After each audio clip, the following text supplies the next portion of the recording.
Sebuah kabar mengejutkan mendadak menjadi sorotan publik dan viral di berbagai platform media sosial. Publik dihebohkan dengan berita meninggalnya seorang pria bernama Sutrimo yang ditemukan tak bernyawa di kawasan Kebayoran Baru, Jakarta Selatan. Bukan sekadar penemuan mayat biasa, peristiwa ini memicu gelombang spekulasi liar di tengah masyarakat.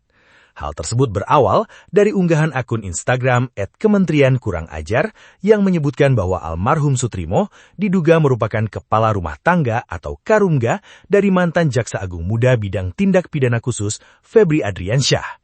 Informasi ini dengan cepat menyebar, menimbulkan beragam pertanyaan dan asumsi di ruang publik. Apa yang sebenarnya terjadi pada Kamis 23 Juli 2026 itu?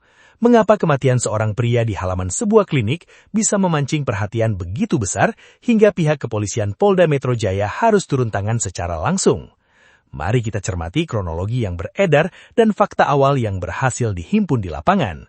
Berdasarkan narasi yang beredar di media sosial, peristiwa berdarah dingin ini bermula pada Kamis pagi 23 Juli 2026 sekitar pukul 06.37 WIB. Almarhum Sutrimo dikabarkan sempat menghubungi kerabatnya melalui sambungan telepon. Saat itu, ia mengeluhkan kondisi tubuhnya yang mendadak sakit. Khawatir akan kondisi korban, pihak kerabat segera bergegas menyusul ke lokasi keberadaan Sutrimo. Namun ketika kerabat tiba di lokasi, situasi memilukan justru tersaji.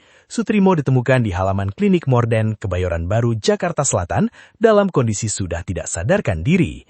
Yang membuat situasi semakin mencekam, dari mulut dan hidung korban terlihat mengeluarkan busa. Melihat kondisi darurat tersebut, korban segera dievakuasi menggunakan ambulans menuju Rumah Sakit Muhammadiyah Taman Puring. Namun sayang, takdir berkata lain. Pihak rumah sakit menyatakan bahwa Sutrimo telah menghembuskan napas terakhirnya dan tiba di rumah sakit dalam kondisi dead on arrival atau sudah meninggal dunia. Merespons keprihatinan dan gejolak informasi yang berkembang liar di masyarakat, Polda Metro Jaya bergerak cepat.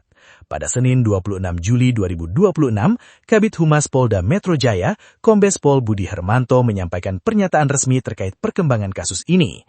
Kombes Budi Hermanto menyampaikan rasa duka cita yang mendalam atas meninggalnya saudara Sutrimo, seraya menegaskan bahwa pihak kepolisian berkomitmen penuh untuk mengusut tuntas peristiwa ini secara transparan dan profesional.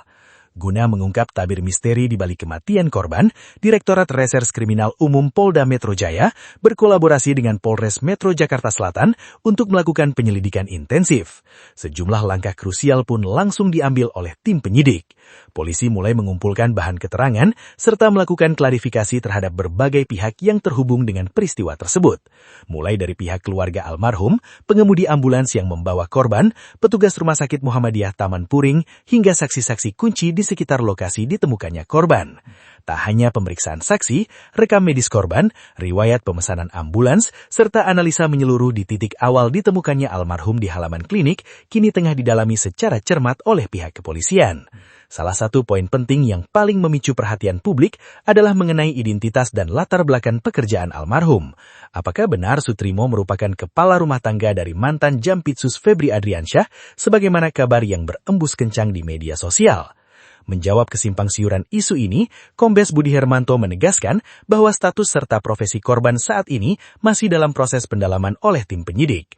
Polisi enggan terburu-buru mengambil kesimpulan sebelum bukti dan fakta lapangan terkumpul secara utuh. Begitu pula dengan penyebab pasti kematian Sutrimo. Kondisi ditemukannya busa di mulut dan hidung korban belum bisa disimpulkan sebagai akibat dari tindakan pidana tertentu sebelum uji medis serta hasil penyelidikan resmi keluar. Penyelidikan dilakukan secara profesional, hati-hati, dan sesuai dengan ketentuan yang berlaku untuk memperoleh fakta secara utuh. Karena prosesnya masih berjalan, kami belum dapat menyimpulkan penyebab kematian almarhum, jelas Kombes Budi Hermanto. Di tengah simpang siur narasi liar di media sosial, Polda Metro Jaya menghimbau secara tegas kepada seluruh lapisan masyarakat agar tidak berspekulasi secara liar ataupun menyebarkan informasi yang belum terverifikasi kebenarannya. Spekulasi yang tak berdasar hanya akan membingungkan publik dan berpotensi mencederai proses hukum yang sedang berjalan. Polda Metro Jaya berjanji akan menyampaikan setiap perkembangan hasil penyelidikan secara proporsional dan terbuka setelah fakta-fakta hukum yang dapat dipertanggungjawabkan berhasil didapatkan. Kini, publik hanya bisa menunggu hasil kerja keras tim penyidik Polda Metro Jaya dan Polres Metro Jakarta Selatan. Apakah kematian Sutrimo murni disebabkan oleh masalah kesehatan ataukah ada tabir misteri lain di balik peristiwa tragis di Kebayoran Baru ini? Semua jawaban tersebut kini berada di tangan aparat penegak hukum yang tengah berpacu dengan waktu untuk mengungkap kebenaran yang sejati.